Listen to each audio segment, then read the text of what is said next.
Hi friends, welcome to my channel Krishna Koodathinkal. അപ്പോൾ നമുക്കിന്ന് ഒരു കദളിപ്പഴം പ്രഥമൻ എങ്ങനെ ഉണ്ടാക്കണമെന്ന് നോക്കിയാലോ. ഇതിലേക്ക് നമുക്ക് 2 തേങ്ങ ചെരുവെടുത്തതും ചവ്വരിയും ശർക്കരയും കശുവണ്ടിയും മുന്തിരിയും പഴവും അതുപോലെ മിൽക്ക് മെയ്ഡും നെയ്യും ആണ് വേണ്ടത്. ഇതിലേക്ക് നമ്മുടെ പഴം കുറച്ച് കുനുകുനാന്ന് അരിഞ്ഞതും കുറച്ച് ചതച്ചതും പിന്നെ ശർക്കര പാനിയും തേങ്ങേൻ്റെ 1-ാം പാലും 2-ാം പാലും അതുപോലെ ചവ്വരി വേവിച്ചതാണ് വേണ്ടത്. നമ്മുടെ ഉരുളി വെച്ച് അതിലേക്ക് നെയ്യ് ഒഴിച്ചെടുക്കാവേ. അതിലേക്ക് നമ്മുടെ പഴം കുനുകുനാന്ന് അരിഞ്ഞത് നമുക്ക് ചേർത്ത് നല്ല രീതിക്ക് മിക്സ് ചെയ്ത് കൊടുക്കാം കേട്ടോ.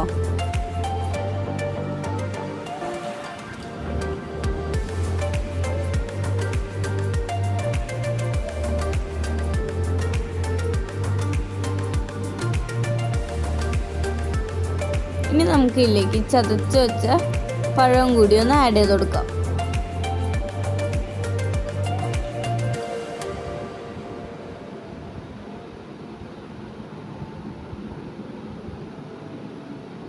ഇതൊക്കെ നമുക്ക് നല്ല രീതിക്ക് മിക്സ് ചെയ്യാം കേട്ടോ.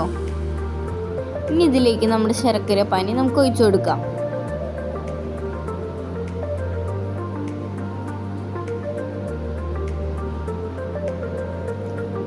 ഇനി ഇതൊക്കെ കൂടി നല്ല രീതിക്ക് മിക്സ് ചെയ്യാം.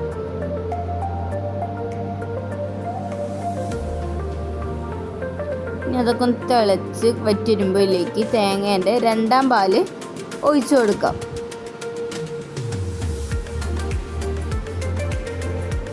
നമുക്ക് നല്ല രീതിക്ക് വറ്റിച്ചതിന് ശേഷം ഇതിലേക്ക് ചവ്വരി ഇട്ടിട്ട് കൊടുക്കാവേ.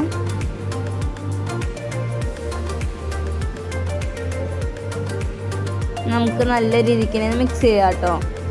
കുറച്ച് വറ്റിരുമ്പോൾ നമുക്കിതിലേക്ക് ചുക്കിൻ്റെയും ഏലക്കായൻ്റെയും പൊടി കുറച്ച് ഇട്ട് കൊടുക്കാം.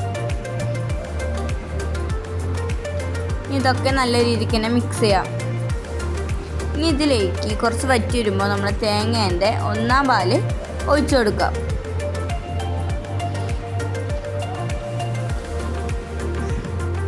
ഇതും കൂടി നമുക്ക് നല്ല രീതിക്ക് തന്നെ മിക്സ് ചെയ്ത് കൊടുക്കാം കേട്ടോ.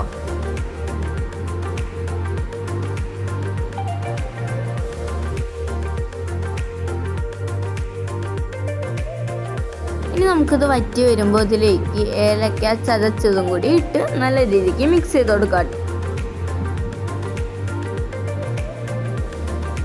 ഇനി ഒരു ചട്ടി എടുത്ത് അതിലേക്ക് കുറച്ച് നെയ്യ് ഒഴിച്ചിട്ട് നമ്മുടെ കശുവണ്ടിയും മുന്തിരിയും നമ്മൾ വറുക്കാം.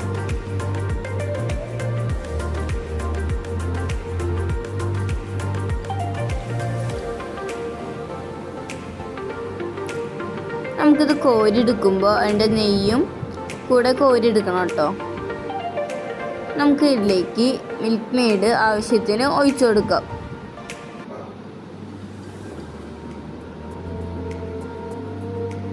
കശുവണ്ടി മുന്തിരിയും വറുത്തത് ഇതിലേക്കിട്ട് നല്ല രീതിക്ക് മിക്സ് ചെയ്ത് കൊടുക്കാവേ. നമ്മുടെ പായസം ഇവിടെ റെഡി ആയിട്ടുണ്ട് കേട്ടോ. അപ്പോൾ ഇന്നത്തെ വീഡിയോ ഇത്രയുള്ളൂ. ബായ്. പിന്നെ സബ്സ്ക്രൈബ് ചെയ്യാൻ ലൈക്ക് ചെയ്യാനും മറക്കരുതേ.